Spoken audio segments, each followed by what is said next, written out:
ఒకటి. నీ పితరులు వేసిన పురాతనమైన పొలిమేర రాతిని నీవు తీసివేయకూడదు. ఇది సామెతలు 22-28 అనే వాక్యానికి సమానం. వివరణ.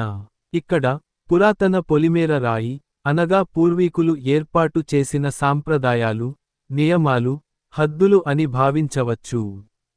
ఇవి సమాజంలో నైతికతను, న్యాయాన్ని, స్థిరత్వాన్ని నిలుపుతున్నవిగా ఉంటాయి. వాటిని నిర్లక్ష్యం చేయకూడదు.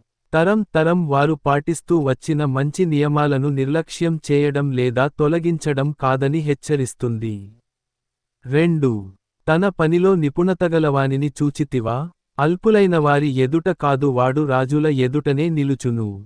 ఇది సామెతలు 22-29 వచనమునకు సంబంధించినది. వివరణ. ఇక్కడ చెప్పే సందేశం ఏమిటంటే, ఎవరి పనిలో నైపుణ్యం ఉంటుందో, వారు సాధారణంగా తక్కువ స్థాయి వ్యక్తుల ముందే కాకుండా, ఉన్నత స్థాయి వ్యక్తులు, రాజులు వంటి నాయకులు, ముందు నిలబడతారు. అంటే, దక్షత ఉన్నవారికి మంచి అవకాశాలు వస్తాయి. వారు గుర్తింపు పొందుతారు, గౌరవం పొందుతారు.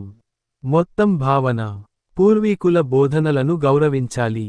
అలాగే, మన పని మీద నైపుణ్యం పెంచుకుంటే, మన స్థానం కూడా పైకి ఎక్కుతుంది. 1. నీ పితరులు వేసిన పురాతనమైన పొలిమేర రాతిని నీవు తీసివేయకూడదు.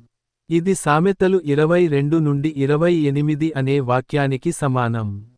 వివరణ. ఇక్కడ పురాతన పొలిమేర రాయి అనగా పూర్వీకులు ఏర్పాటు చేసిన సాంప్రదాయాలు, నియమాలు, హద్దులు అని భావించవచ్చు. ఇవి సమాజంలో నైతికతను, న్యాయాన్ని, స్థిరత్వాన్ని నిలుపుతున్నవిగా ఉంటాయి. వాటిని నిర్లక్ష్యం చేయకూడదు. తరం వారు పాటిస్తూ వచ్చిన మంచి నియమాలను నిర్లక్ష్యం చేయడం లేదా తొలగించడం కాదని హెచ్చరిస్తుంది. 2.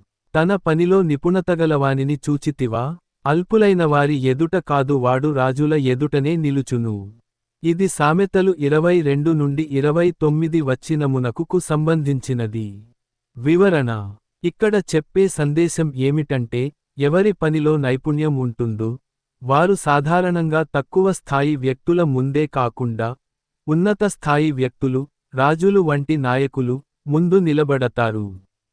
అంటే, దక్షత ఉన్నవారికి మంచి అవకాశాలు వస్తాయి.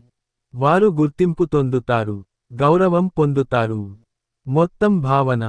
పూర్వీకుల బోధనలను గౌరవించాలి. అలాగే, మన పని మీద నైపుణ్యం పెంచుకుంటే, మన స్థానం కూడా పైకి ఎక్కుతుంది.